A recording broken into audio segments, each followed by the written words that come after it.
Hello students, you're welcome to my YouTube channel Commerce Studies. In the present video, we'll study about various features of a company.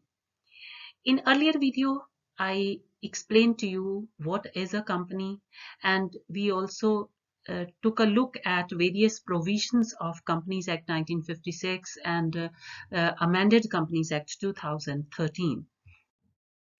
In this video, we'll study what are the distinct features of a company, what make a company as a unique form of organization. The first feature है incorporated association. Company comes into existence only after registration under company's law. Minimum number of persons required for the purpose of incorporation is 7 in case of public company and 2 in case of private company. However, Section 3 of the Companies Act 2000 permits the formation of one-person company also. So let me make it clear to you that company becomes a company only when it has got itself registered under company's law.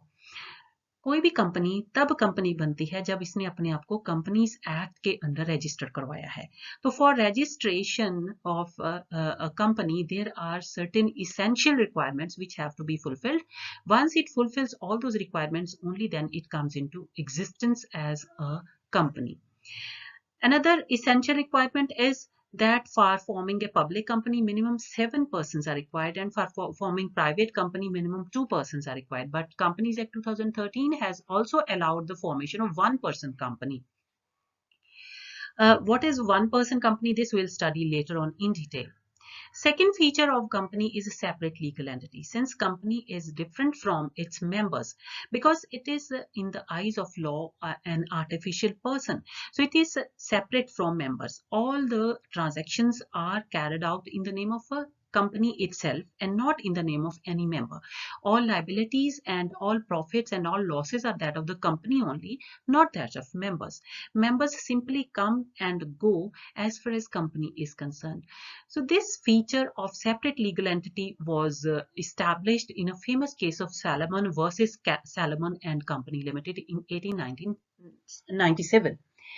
As per this case, it was decided that company is a separate legal entity and it is different from its members who constitute it, who compose it. So इसका मतलब हुआ कि company भी individual की तरह होती है, though it is an artificial individual, it is not a natural individual. Next feature of company is common seal. Common seal, since company is separate from its members, it is an artificial person, but all the transactions have to be carried out in the name of the company. There are many contracts to be signed. There are many documents to be signed. For all those purposes, it is the common seal, the stamp of the company which is used for carrying out all those transactions. So every company must have a seal with its name engraved on it. Common seal is used as a substitute for its signature. Next feature of and very important feature which is a major advantage of company form of organization from other forms like sole proprietorship or partnership is the limited liability. Liability of members in the company form of organization is limited to the extent of unpaid value of share capital.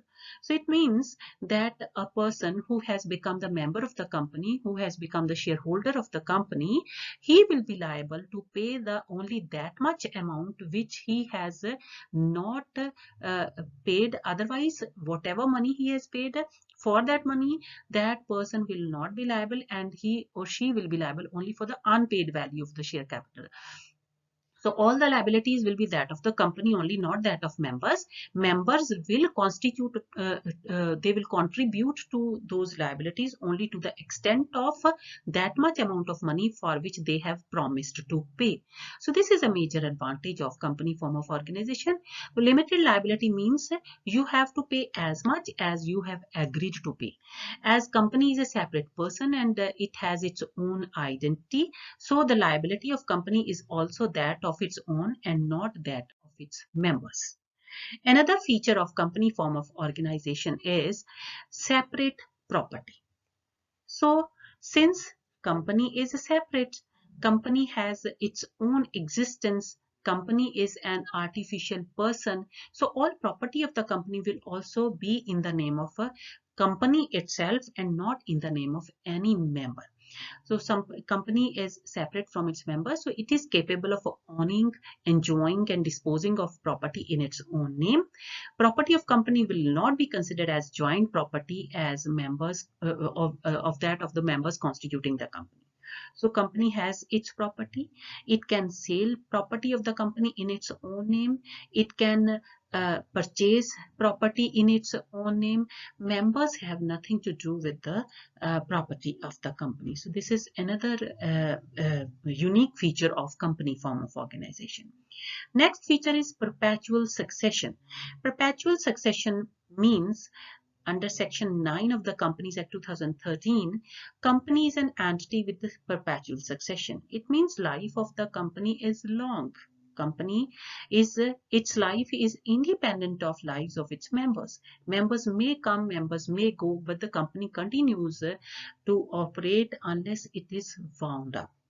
So it means company keeps on working until and unless its winding up takes place. Members may come, members may go.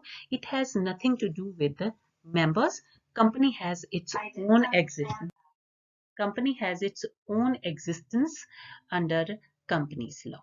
Next feature of company form of organization is a transferability of shares.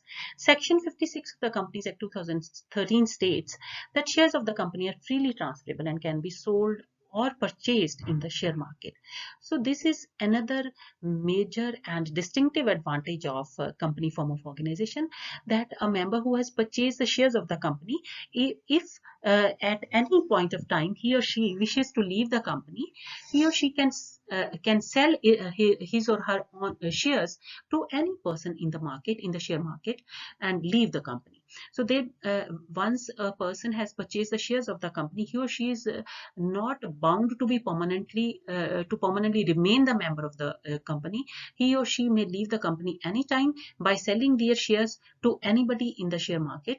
So this is another distinctive feature of company form of organization. So these are the various features of company form of organization which make it distinctive from other forms of organization, and this is the due to all these features, the company form of organization has become very popular over other forms of organization like sole proprietorship or partnership, because it has a larger scope. It has many advantages which do not make the other members bound in this form of organization, and it gives freedom to members. It gives flexibility to the members who come to be the members of the company, and who are allowed to or who are made free to leave the company at any time. But company remains in existence. It continues to exist until and unless its winding up takes place. So company comes into existence by the force of law, and it goes out of the market by the force of law itself. Its constituting members have nothing to do with that. So these are the unique features of a company form of organization. In the next video, we'll study about as to what is meant by lifting of corporate veil. That is another distinctive feature of company form of organization, and how the exceptions are to that feature of a separate legal entity. That we'll study in the next video. For this video, this is all for today. Thank you.